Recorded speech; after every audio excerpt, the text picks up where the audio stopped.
여러분, 예수님께서 베드로에게 내 양을 먹이라, 내 양을 치라라는 이런 사명을 맡겨주시고는 베드로에게 또다시 오늘 의미심장한 말씀을 하셨습니다. 내가 젊어서는 스스로 띠띠고 원하는 곳으로 다녔거니와 또 늙어서는 내 팔을 벌리리니 남이 내게 띠띠우고 원하지 아니하는 곳으로 데려가리라 라고 말씀하셨습니다. 베드로는 이 말씀을 듣고 나의 운명은 언젠가는 예수님처럼 포송줄에 묶여서 끌려가고 결국 나는 죽을 것이다 라고 들었습니다. 그리고 19절 말씀에도 보니까 이 말씀을 하심은 베드로가 어떠한 죽음으로 하나님께 영광 돌릴 것을 가리키심이라 라고 말씀도 증언해주고 있습니다.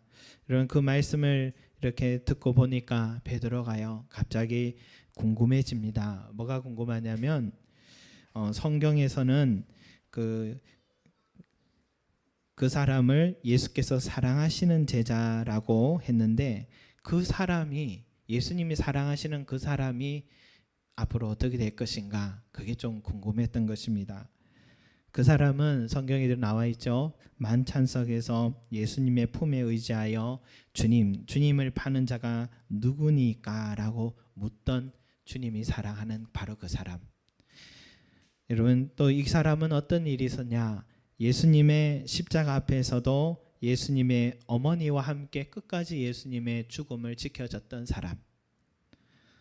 그리고 그 사람에게 예수님은 자기의 어머니를 맡기면서 네 어머니라라고 하면서 맡겼던 바로 그 사람. 또 막달라 마리아가 무덤에서 빈 무덤을 확인하고 예수님의 시신이 없단 말을 듣고 황급하게 달려갔던 두 사람인데 한 사람은 베드로였고 한 사람은 예수께서 사랑하시던 자였다라고 기록되어 있는 그 사람. 그 사람이 누구냐? 성경에는 예수께서 사랑하시는 그 사람이 직접적인 설명은 없습니다. 그렇지만 교회 전통에서는 이 요한복음의 저자인 사도 요한이 바로 그 사람이다라고 인정하고 있습니다. 그래서 베드로는요 자기는 어떠한 죽음을 통해 하나님께 영광 돌릴 것이라 말씀을 듣자마자 바로 생각난 것은 그러면 옆에 이 사람은 주님이 사랑하시는 이 사람은 어떻게 됩니까? 하고 물었던 겁니다. 여러분 이 두 사이가 어떤 사이일까 느껴지지 않습니까? 베드로와 요한 어린 시절부터 바닷가에서 자랐습니다. 너무 잘 알았죠. 함께 제자의 길을 걸었습니다. 서로 의지하고 사명을 함께 했던 사람입니다. 그래서 성경에는 베드로와 요한은 교회의 두 기둥이다라고 합니다. 사도행전에도 베드로와 요한 안전뱅이를 낫게 한 사건을 보면 이 두 사람은 예수님을 따라다닐 때부터 예수님 돌아가신 이후로도 평생 함께 해왔다라는 것을 우리는 알 수 있고 예수님도 이 두 사람을 특별히 사랑했습니다.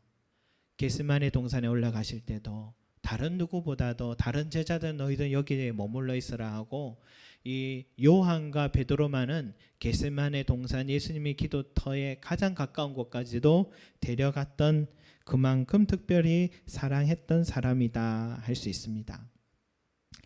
여러분 막달라 마리아에게 예수님의 이 빈 무덤 소식을 듣고는 제자들 중에서도 이 베드로와 요한 이 두 사람이 서로 질세라 무덤을 향해 달려갔습니다.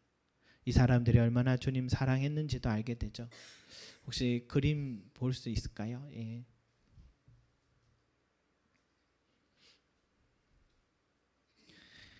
이 그림은 파리의 한 박물관에 걸려 있는 성묘로 달려가는 사도 베드로와 요한이라는 바로 그 제목의 그림 작품이라고 합니다.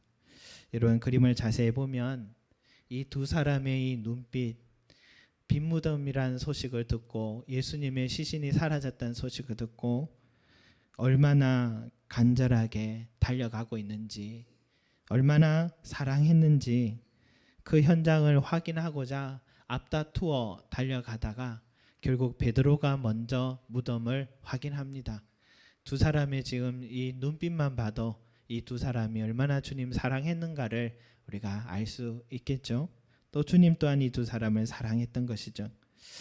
여러분, 그러나 무덤을 먼저 확인한 사람이 베드로지만 예수님의 죽음을 끝까지 지켜줬던 사람은 요한입니다. 두 사람의 관계를 우리가 알 수 있는데요. 여러분, 아주 친하고 같은 목적을 향해 달려갈 뿐만 아니라 앞다투어서 나는 누구보다 주님을 사랑하는 또 사랑받는 제자였다는 자부심도 나름 갖고 있던 사람이다 할 수 있죠. 때론 주님이 베드로를 칭찬하면 요한은 배가 살살 아프고, 또 주님이 요한을 바라보는 그 눈빛이 사랑스러운 눈빛으로 바라보면 베드로는 괜한 질투심이 생기는 그런 사이라 할 수 있겠습니다. 그러니까 베드로에게 주님이 네가 어떻게 될 것이다 라고 얘기하니까 베드로는 대뜸 제일 먼저 관심 갖는 것은 요한은 어떻게 됩니까? 이겁니다. 그래서 주님, 이 사람은 어떻게 되겠사옵나이까? 라고 묻는 것이죠. 내가 어떻게 되든 어차피 예수님께 맡기고 예수님의 어린 양을 먹이고 치는 사명 다 하기로 했고 포송줄에 묶여 먼저 세상을 떠날 수 있지만 사랑하시던 제자 요한은 어떻게 되는가? 그에겐 그게 더 큰 관심이었던 것입니다. 그러니까 예수님은 소심한 베드로를 한 번 더 건드리는 말씀을 하시죠. 내가 올 때까지 그를 머물게 하고자 할지라도 내게 무슨 상관이냐? 너는 나를 따르라 라고 그렇게 얘기하셨습니다. 역시 베드로입니다. 23절에 보니까 베드로는요, 듣고 싶은 대로 듣는 사람 같습니다.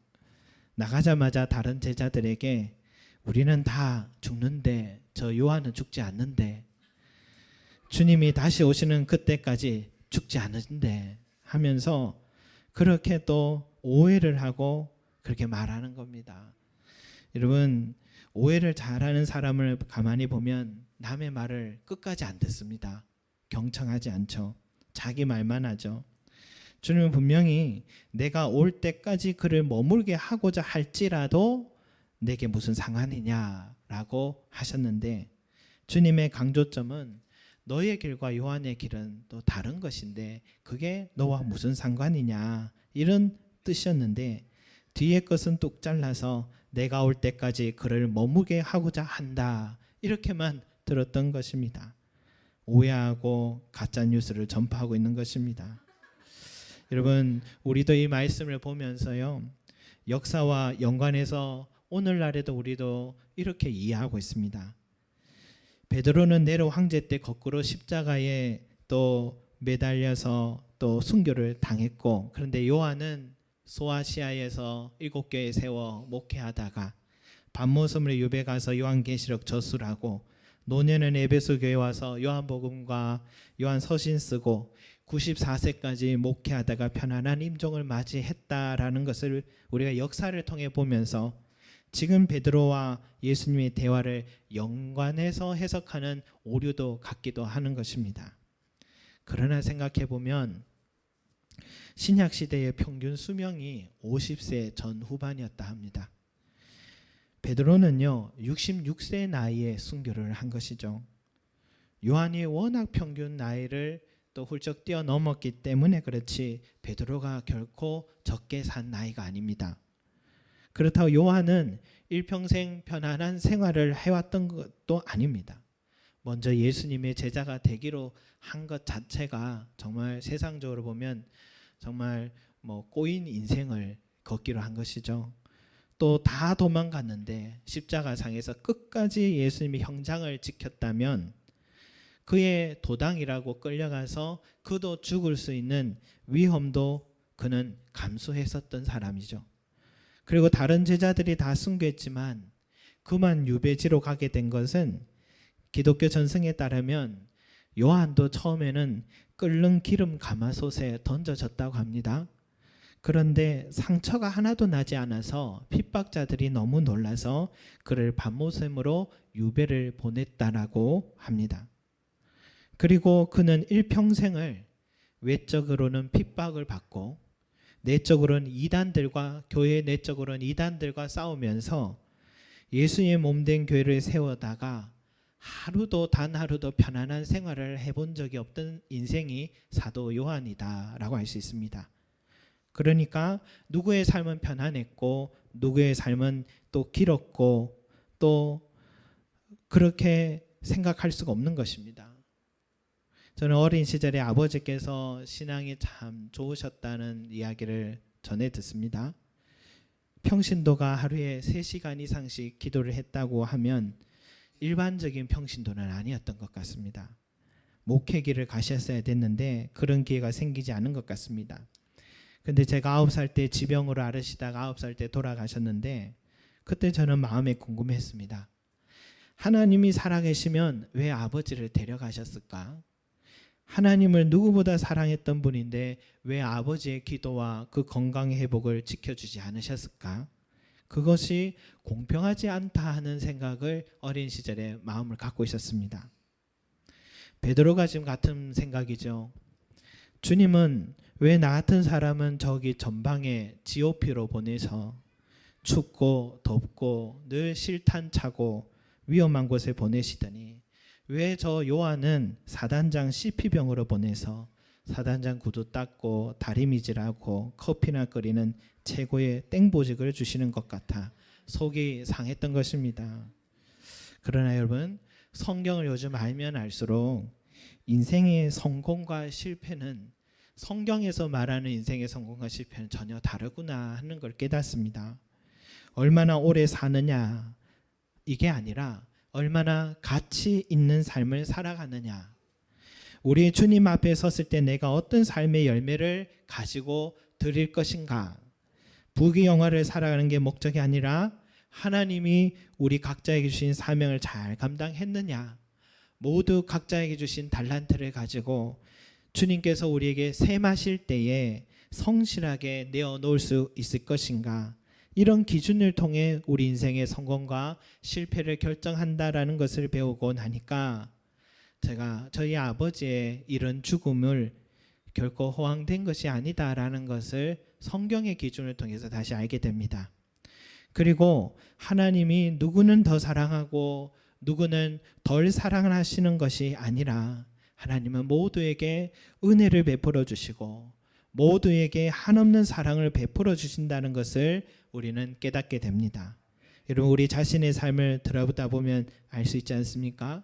우리가 기도했을 때 우리의 기도를 정말 불가능한 일이었는데 응답해 주신 것을 체험하면 야, 하나님 살아계신다. 하나님 사랑 우리가 느끼지 않습니까? 그렇다고 응답받지 못했고 또 우리의 기도가 더딜 때도 하나님이 우리를 사랑하지 않고 우리 기도를 듣지 않는다라고 그렇게 생각하지는 않습니다. 오히려 아직 때가 되지 않았을 뿐이다. 내 뜻대로 기도했지만 우리 하나님은 그것보다도 우리 하나님께서 가지고 계신 더 좋은 계획이 있다는 것을 우리는 믿습니다. 이런 믿음으로 인내하고 우리가 걸어가고 있지 않습니까? 왜냐하면 돌아보니까 그렇습니다. 하나님은 한 사람 한 사람 사랑하신다는 것을 느끼게 되는데 저는 우리 성도님들의 모습들을 보면서요. 이 요즘 이 불경기에 우리 성도님들의 전부 다 요즘 일을 갑자기 하기 시작하시더라고요. 다 일을 하기 시작하고 취업하고 그렇게 하시는 모습을 보면서요. 참 그것이 은혜구나 하는 생각이 듭니다. 쉴 때도 있었지만 쉼도 은혜인데 때가 되니까 어디 약속이나 한 듯이 각자의 영역에서 하나님께서 다 일할 수 있는 일자리들을 또 얻어서 시작하는 것을 보면서 신기하고 감사하다 하는 생각을 하게 됩니다. 여러분, 그것이 다 하나님의 간섭하심이요 사랑하심이요 은혜라는 것을 우리가 깨닫기를 소망합니다. 그런데 여러분, 우리는 그것을 잊고 살고 그의 사랑을 보지 못하는 것입니다. 우리는 투덜댑니다. 베드로처럼 투덜댑니다. 자식 키워보면 부모 마음 정말 다 같잖아요. 다 똑같이 사랑하잖아요. 그런데 자식들은 그래 생각하지 않습니다. 나보다 내 동성을 더 사랑하는 것 같고 나보다 우리 형을 더 사랑하는 것 같다 하는 오해를 하더라고요. 부모는 그걸 증명해 보여줄 수도 없고 아무 말 하지 않습니다. 지난주에 우리 주일학교 아이들에게 설교를 하다가 사울 왕의 이야기를 했습니다. 처음에는 사울이 정말 신앙이 좋고 겸손했는데 시간이 지나면 갈수록 신앙이 떨어졌다라고 이야기를 했습니다. 그러면서 아이들이 물었어요. 너희들은 너희 자신을 돌아볼 때 너희의 신앙이 올라가고 있는 것 같니? 내려가고 있는 것 같니? 너무 심오한 질문을 해버렸습니다. 그런데 의외의 대답이에요. 우리 4학년 천재원 학생이 뭐라고 하냐면 저는 신앙이 떨어지고 있는 것 같습니다. 자기를 알고 있더라고요. 점점 예배 자리를 뒤로 자꾸 가기 시작하면서 앞으로 오라 해도 안 오고 그런데 알고 있다는 것이 참 신기했습니다. 그리고 사나 학생에게 또 물었습니다. 사나야 너는 요즘 어떤 것 같니? 그러니까 떨어지고 있는 것 같다고 그러더라고요. 그래서 제가 이렇게 얘기했습니다. 사나야 내가 보기엔 넌 올라가고 있는 것 같아. 그러니까 자기도 웃더라고요. 여러분 우리가요 늘 교회에서 사나 그런다고 해서 다른 친구보다 사나를 더 사랑하고 그런 건 아니잖아요. 다른 주일학교 친구들이 또 사나에 비해서 못해서도 아닌 거죠. 부모의 말을 잘 듣는 친구들은 그래서 예쁜 것이고 또 말을 잘 듣지 않던 친구는 조금만 말을 잘 들으면 그게 그렇게 크게 다가오고 예쁜 것입니다. 그러나 모든 부모는 자식을 똑같이 사랑하는 것 같습니다. 마찬가지로 우리 하나님도 우리를 똑같이 사랑하세요. 우리는 외모로 그 사람의 멍뚱한 행동들, 어색한 말솜씨 이런 걸 통해서 판단하고 무시하고 관계를 멀리하려고 할지 몰라도 하나님은 전혀 그렇지 않더라고요. 내가 보기엔 저 사람은 하나님도 별로 좋아하지 않으실 거야 라고 그렇게 생각을 하는데 그런 생각을 부끄럽게 하시는 하나님이시더라고요. 마치 나는 니느웨 성을 용서한 하나님을 향해 삐쳐있는 요나의 모습이 내 모습인 것 같더라고요. 하나님은요 제가 많은 사람일수록 더 마음이 쓰이시나 봅니다. 더 눈길이 가나 봅니다. 은혜 안에 있는 자식은 잘 순종하기만 하면 형통한 삶을 늘 허락하지만 은혜 밖에 있는 자식이라 해도요 한 마리 양을 향해서 달려가는 목자의 심정이었습니다. 그렇다고 우리가 은혜 밖에 있는 그 한 마리 양이 더 많은 사랑을 받았다고 말하지는 않습니다. 하나님의 안타까움 때문에 그래 비쳐서 그렇지 우리 모두는 하나님의 사랑을 듬뿍 받으며 살아왔고 앞으로도 그러할 것입니다. 그러니까 베드로와 같이 여러분 옆에 눈길을 돌릴 필요가 없습니다. 저도요 대학원에 친구처럼 가까이 지냈던 친구는 지금 200명 교회 담임 목사님으로 있고 저는 안 오는 분들 다 모아야 20명이 될까 한 지금 교회 담임으로 있으니까 임직식을 아직 안 갔는데 참 갖게 되면 배가 살살 아플 것 같아요. 비교의식이 되지 않겠습니까? 여러분 그러나 옆에 보고서 내 자신을 비하하거나 난 작은 교회가 좋아 난 만족해 하면서 어색한 자존심 세울 필요도 없을 것 같습니다. 주님이 베드로에게 말씀하셨듯이 오늘 비교의식, 열등감, 패배의식에 빠진 나에게 주님이 이렇게 말씀하신 거예요. 그게 내게 무슨 상관이냐? 너는 나를 따르라. 그게 내게 무슨 상관이냐? 너는 나를 따르라. 이 말씀을 마음에 새기시기 바랍니다. 내게 맡겨주신 목회 현장이 내 것이 아니라 주님이 내게 맡겨주신 일이고 내게 맡겨주신 자녀가 내 것이 아니라 주님이 내게 맡겨주신 어린 양들이고 주님이 내게 맡기신 사업장과 직장이 내 것이 아니라 나는 주님의 것을 또 맡은 청지기임을 우리가 깨닫게 된다면 또 내 신앙의 모든 영역이, 내 삶의 모든 영역을 주님과 나와의 관계 속에서 모든 걸 해석하게 된다면 우리는 훨씬 자유하게 될 것입니다. 훨씬 나답게 살게 될 것입니다. 수많은 시간을 비교식 열등감에 낭비하지 않게 되고 하루하루를 감사하면서 뜻깊게 살아가게 될 것입니다.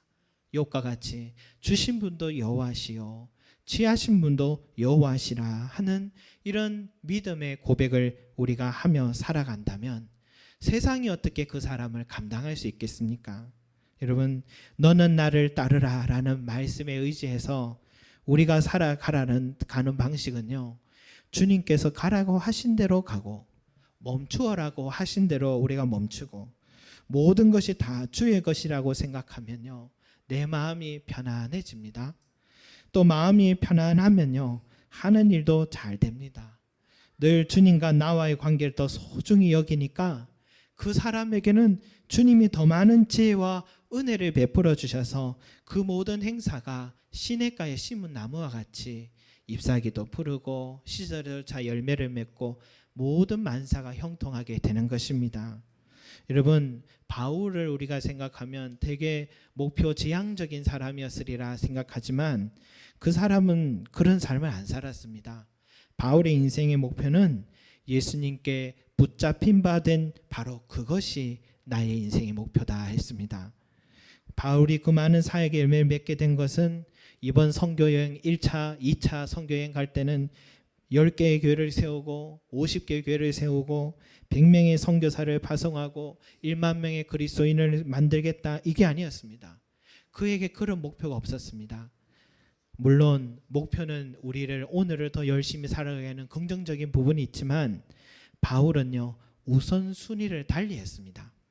바울은 주님께 붙잡힌 바 된 그것을 인생의 목표로 했기 때문에 주님이 가라고 해서 그곳에 갔고 주님이 만나는 그 사람에게 전하라고 해서 지금 바로 전했고 손을 얹어 기도하라고 해서 기도했고 했더니 병자들이 낫고 그 소문이 퍼졌고 복음이 전해지고 복음을 듣고 되니까 사람 자발적으로 교회를 세우게 된 것입니다.